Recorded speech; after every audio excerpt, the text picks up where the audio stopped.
maka sesungguhnya dia sudah meruntuhkan Ratib Al-Attas, Ratib Al-Haddad. Kerjaan siapa ini? Kerjaan komunis. Lihat Habib Musa, siapa coba yang komunis? Kalau kita melihat Habib Al-Aidid, peristiwa PKI di Jawa Barat tahun 1965, itu siapa yang komunis kira-kira? Melihat Habib Barabbah di Kalimantan, siapa yang komunis? Kira-kira semacam itu.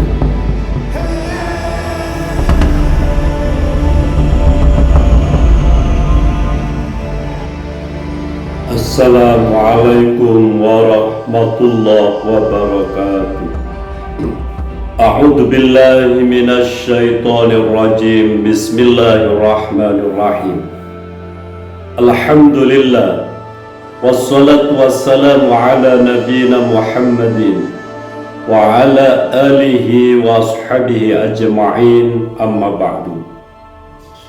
Sahabat muslim dimanapun berada, kita dengarkan yang disampaikan oleh UAS berikut ini.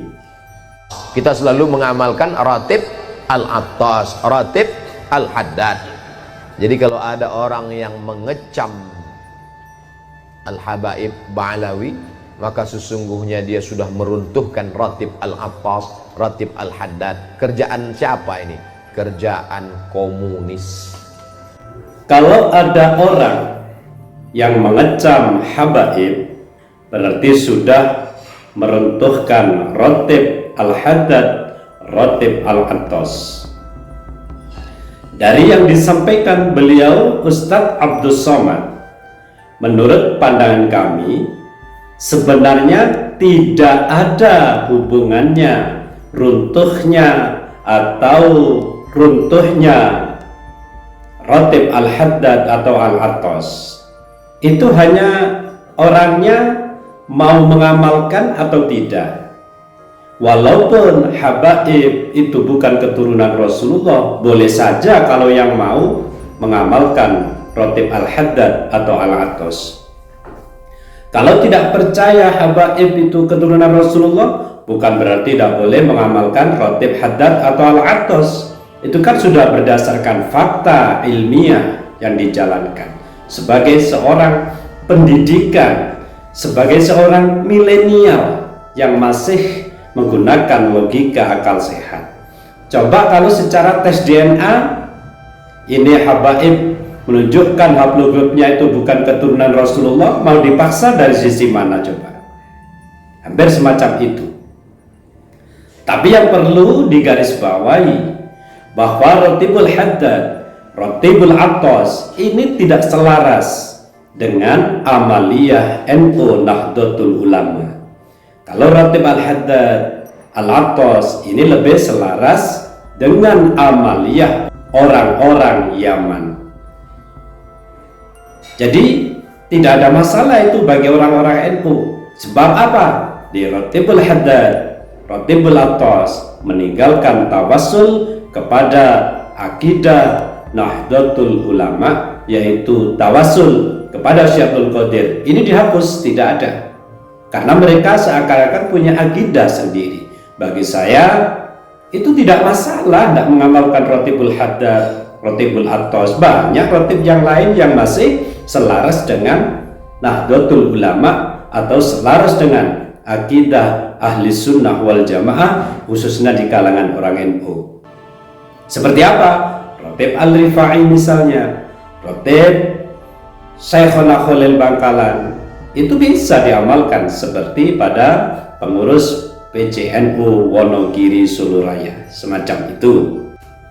Lantas yang disampaikan UAS bagi yang mengecam Habaib ini adalah pekerjaan komunis, saya kira itu penyampaian secara emosional. Jadi kalau ada orang yang mengecam Al-Habaib Ba'alawi, maka sesungguhnya dia sudah meruntuhkan Ratib Al-Attas, Ratib Al-Haddad. Kerjaan siapa ini? Kerjaan komunis. Karena apa? Terkait nasab Habaib yang disampaikan tesis Ki Haji Imaduddin Utsman Al-Bantani, itu tidak ada kaitannya dengan masalah komunis. Kalau kita bicara komunis, sebenarnya yang lebih komunis itu adalah habaib. Jejak digitalnya banyak semacam itu. Jadi kalau bicara tentang komunis, orang-orang yang mengecam habaib, ya saya kira itu kita lihat dulu. Kalau melihat Habib Musa, siapa coba yang komunis? Kalau kita melihat Habib Al-Aidid, peristiwa PKI di Jawa Barat tahun 1965, itu siapa yang komunis kira-kira? Melihat Habib Barabbah di Kalimantan, siapa yang komunis? Kira-kira semacam itu. Kalau kita mendekat lagi di tahun-tahun sekarang, yang memalsukan makam KRT Sumodiningrat dan yang lain, yaitu Habib Lutfi. Kira-kira ini Habib apa? Kira-kira ya, semacam itu. Dan lagi beliau Habib Lutfi memalsukan sejarah NU. Fakta ini sampai ada revisi dari PBNU tentang buku-buku yang diselewengkan oleh Habib Lutfi. Ini kira-kira Habib apa kira-kira? Kira-kira Habib apa kalau semacam ini? Nah, ini juga perlu dijawab. Semacam itu. Kalau memang beliau ini Habib yang baik, tidak akan memalsukan sejarah, tidak akan memalsukan makam, semacam itu. Tidak akan merubah sejarah di NU, di Jatma. Tapi semua ini dilakukan oleh yang mulia Habib Lutfi. Kira-kira Habib apa ini? Demikian pula yang terhormat Habib Rizik Syihab pernah mengatakan, Gus Dur buta mata, buta hati. Ya, itu terserah Habib Rizik lah. Cuma yang terkena kasus cat mesum yang memalukan itu kan Habib Rizik. Kalau itu tidak fakta, tidak akan masuk ke ranah hukum. Lalu Habib apa semacam ini? Kira-kira semacam itulah jawabannya. Jawab juga itu harus diterangkan. Demikian pula seperti Habib Rizik yang mulia begitu memaki-maki terhadap pemerintah. Kira-kira ajaran siapa yang dipakai semacam ini? Semacam itu. Takbir! Presiden goblok! Udah menteri agamanya saudara sesat, kurang ajar, korinya dajjal, istananya menjadi istana iblis. Jadi jangan kita menanggapi emosi di dalam polemik masalah nasab. Kalau memang UAS itu orang yang terhormat dan berpendidikan yang baik, maka menjawab tesis Ki Haji Imaduddin Utsman Al-Bantani. Kenapa di kitab sezaman itu? Artinya sebelum munculnya kitab Ba'alwi di abad ke-9, misalnya di abad ke-4 sampai 9 awal, itu tidak ada nama Ubaidillah, kasih penjelasan. Sedangkan nama yang lain disebut, itu perlu penjelasan saja. Mana ada keterangan semacam itu, baik secara filologi mungkin, histori sejarah gitu. Dan yang perlu dijawab dengan akal sehat dan waras, kenapa haplogrup dari Ba'alwi itu G, sedangkan Geduriyah Rasulullah secara internasional itu J1. Kira-kira konsletnya di mana ini? Ini yang harus dijawab dengan akal yang sehat, dengan akal yang jernih, tanpa emosi, nyantai saja. Kalau memang ada jawaban yang bagus dan terverifikasi bahwa Habaib ini memang keturunan Rasulullah, baik secara kitab nasab, secara filologi mungkin, secara histori, atau secara kajian ilmiah tes DNA, ini bisa dibuktikan sebagai Duriyah Rasul, ya tentu kita semua tidak boleh mengkhianati. Tapi kalau faktanya mereka ini Habaib keturunan Yahudi Askenazi, maka sangatlah berdosa besar bagi orang yang memahami lantas mempercayai habaib keturunan Rasulullah. Dosa besar karena menasabkan Rasulullah kepada orang-orang Yahudi yang jelas-jelas bukan keturunan Rasulullah Sallallahu Alaihi Wasallam. Sahabat muslim dimanapun berada, logika akal sehat di dalam beragama kita tetap pakai. Kalau tidak ada bukti-bukti yang mengarah terhadap keabsahan dzurriyyah Rasulullah di kalangan habaib, ya kita pakai husnudzon. Tapi kalau sudah ada bukti, kajian seperti kitab nasab yang disampaikan Kiai Iman, termasuk filologi dan tes DNA, ini menjadi hujah yang bisa dipegang bahwa habaib bukan keturunan Rasulullah Sallallahu Alaihi Wasallam, dan kita wajib menyuarakan. Saya kira logika akal sehat. Masa kalau ada orang mengaku dzurriyyah Nabi sedangkan secara terbukti bukan, kita diam?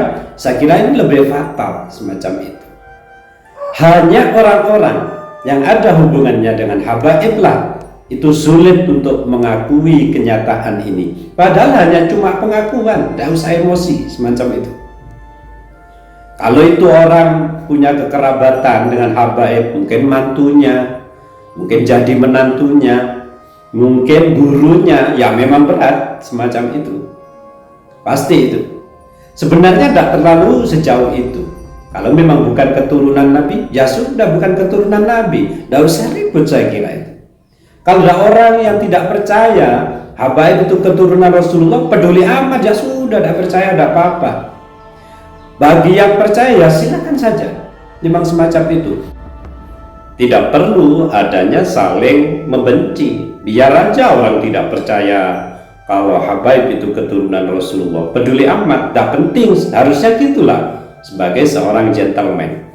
Bagi yang masih percaya kepada habaib seperti UAS misalnya, ya silakan saja, tidak ada masalah. Tapi bagi orang yang berpegang teguh terhadap tesis Kiai Haji Imaduddin Utsman Al-Bantani, ya silakan saja, tidak ada masalah, peduli amat semacam itu.